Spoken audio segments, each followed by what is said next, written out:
Imagine being 14 years old, dressed in the kind of finery your family saved for years to buy.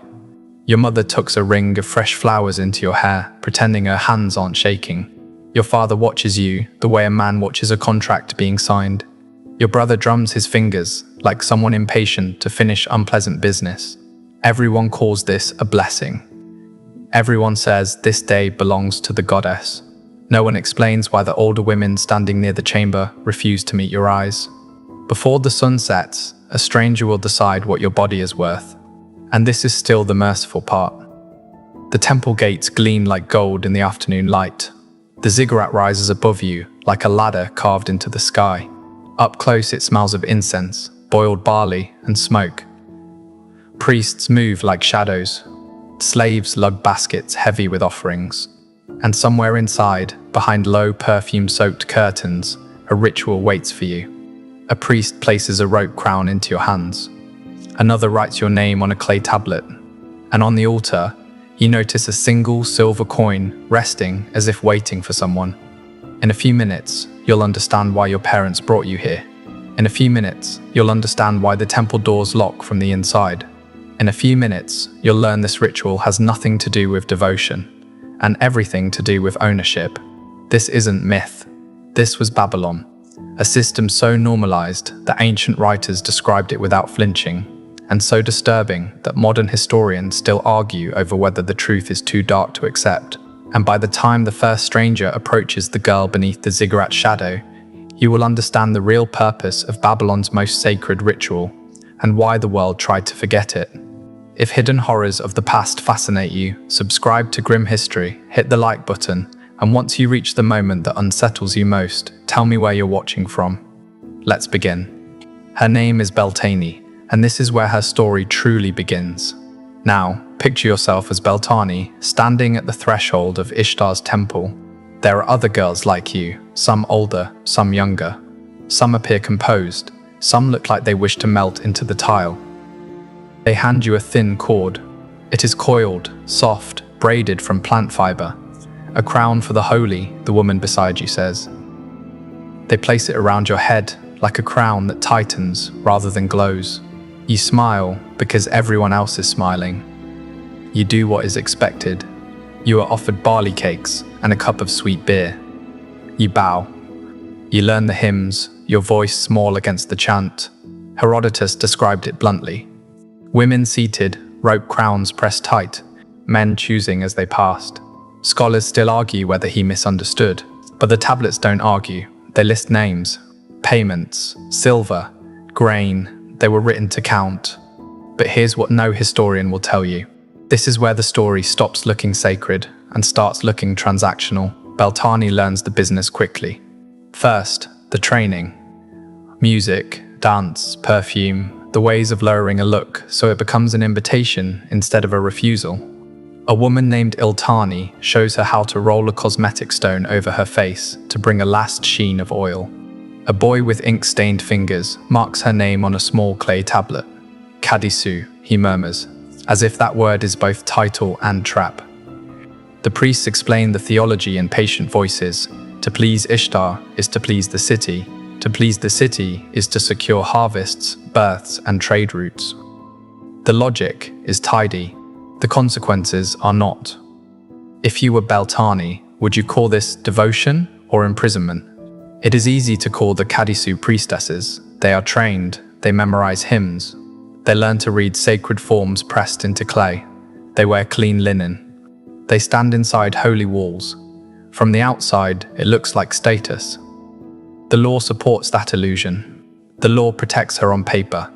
Property, wages, legal standing. But the tablet never records consent, and it never records exit. On paper, she belongs to no man.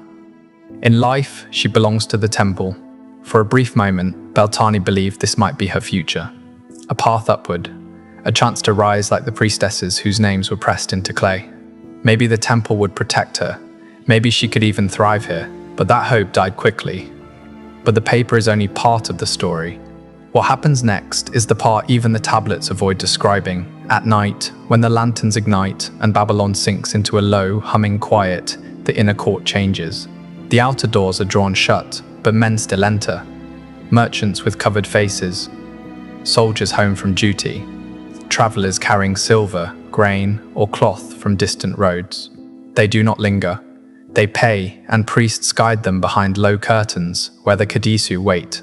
Coins pass from hand to hand, names are recorded, portions are set aside for sacrifice. Everything else feeds the temple's stores. This is where devotion becomes routine. Beltane watches an older woman leave the enclosure. She moves carefully, practiced, with a coin resting in her lap and a gaze trained not to settle anywhere too long. No one shames her. No one mocks her.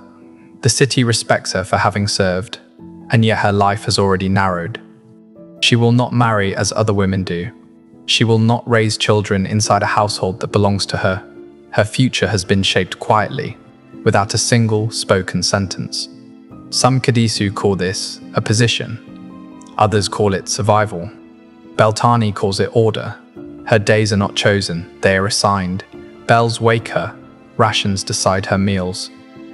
Names spoken by priests decide when she serves. No one threatens her, no one restrains her.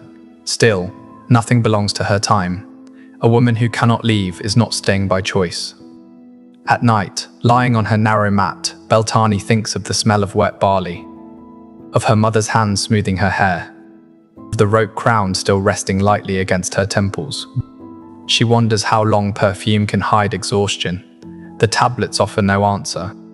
They simply stop recording names. And then there is another ritual. Once a year, during the New Year festival, the temple prepares a sacred marriage meant to secure the city's future. It is dressed in hymns and symbols, spoken of as union and blessing.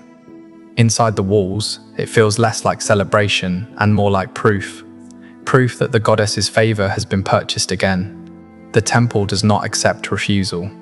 Beltane is still new enough to believe the goddess might be gentle. The hymns speak of gardens and rain, of love that nourishes the land. But the priests speak of service, and the men speak of payment. The purpose is never hidden. The city must be fed. The city must endure. As dusk settles, Beltane lifts the robe crown once more. The inner court doors close. Rugs are laid out. Records are straightened. Girls adjust their hair while chants rise, old and insistent. Something shifts behind a curtain. The air tightens. One more name will be taken. One more entry added. One more night absorbed into memory. A priest murmurs words she barely hears. Incense fills her lungs. A coin waits somewhere beyond her sight. A narrow rope path marks the ground, guiding where she must sit. A man will choose. When the curtain trembles, Beltane understands that the choice was decided long before she arrived here. The fabric parts. It falls shut behind the stranger. The rope crown digs into her palms as she grips it, suddenly aware of its meaning. The priests call it sacred. The older qadištu know better. Once it touches your hair, the temple claims more of you than your family ever could. Footsteps cross the tiled floor. Sandals scrape clay. The man is not cruel. He is ordinary, following a custom older than either of them. He hesitates. Then the silver falls. It lands in Beltane's lap with a sound too small for what it seals. The priest exhales. The scribe presses a mark into clay. The coin does not need to be large, it only needs to be given. And because it was given, it cannot be refused. Tradition says she must rise. And here, tradition is law. This moment is not the end, it is the entry point. Once the coin has fallen, nothing needs to be explained. The priest gestures forward. The stranger walks ahead. Beltane's knees shake, but her feet obey.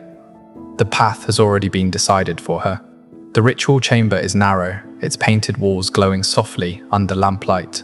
Incense hangs thick in the air, sweet and suffocating. Small bells fixed to the doorway chime as she crosses the threshold, meant to summon the goddess, but sounding instead like a signal that another obligation has begun. No one speaks to her. No one explains what comes next. The silence is deliberate. This system does not rely on cruelty. It relies on age, repetition, and the confidence that no one will interrupt what has always been done. The ritual is older than the city's walls. It does not pause for doubt. It does not adjust for fear.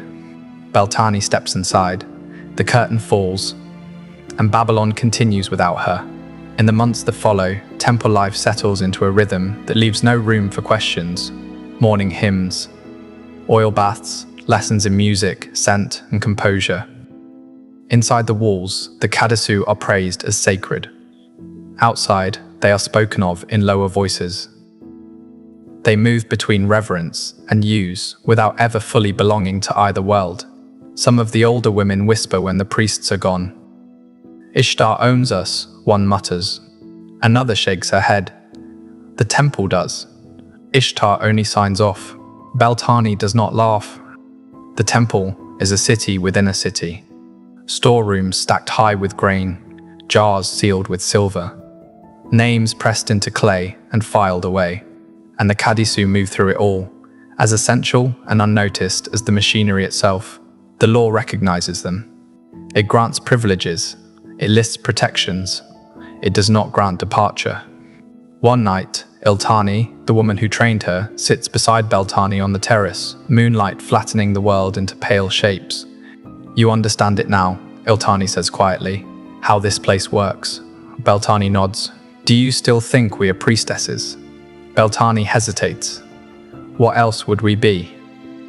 Iltani smiles, but it is a tired expression, worn smooth by years of answers that lead nowhere.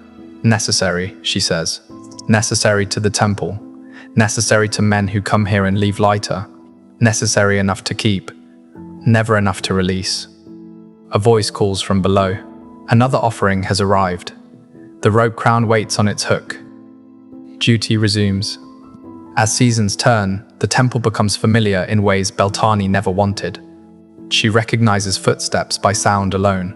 She knows which merchants bring wine, which soldiers bring impatience, which offerings carry the sharp smell of foreign roads.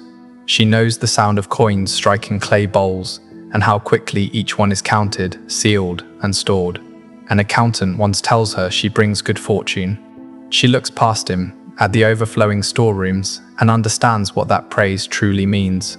What weighs on her most is not the ritual itself, which becomes numbing in its repetition, but the hours afterward.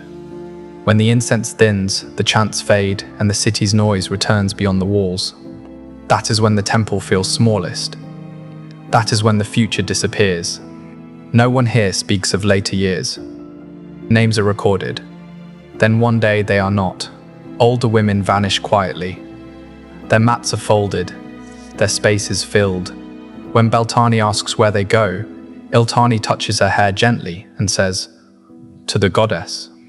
Her eyes do not agree. It is near harvest season when a new marking appears on the temple calendar. The sacred marriage approaches, a ritual meant to bind the land's prosperity to divine favor. The public will see hymns, flowers, processions. Inside the temple, preparations are made with careful precision. The qadištu do not perform the rite. They prepare it. And for the first time, Beltane's name is called. A bowl of scented oil is placed in her hands.